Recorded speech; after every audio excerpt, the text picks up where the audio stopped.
ஓம் ஸ்ரீ கிருஷ்ண பரபிரம்மணே நமஹ. ఆండాళ్ దివ్య తిరువడిగళే శరణం.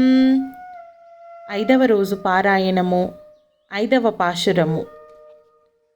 ఓం మాయణై మన్నువడ మధుரை మైந்தனை தூய பெருநீர் யமுனை துறைவனை ஆயர் குலத்தினில் தோன்றும் மணிவிளக்கை தாயை குடல் விளக்கும் செய்து தாமோதரனை தூயோமாய் வந்து நாம் தூமலர் தூவித் தொழுது வாயினாள் பாடி மனத்தினள் சிந்திக்க போய பிழையும் புகுதருவானின்றனவும் தீயினில் தூஷாகும் செப்பேலோரெம்பாவாய்.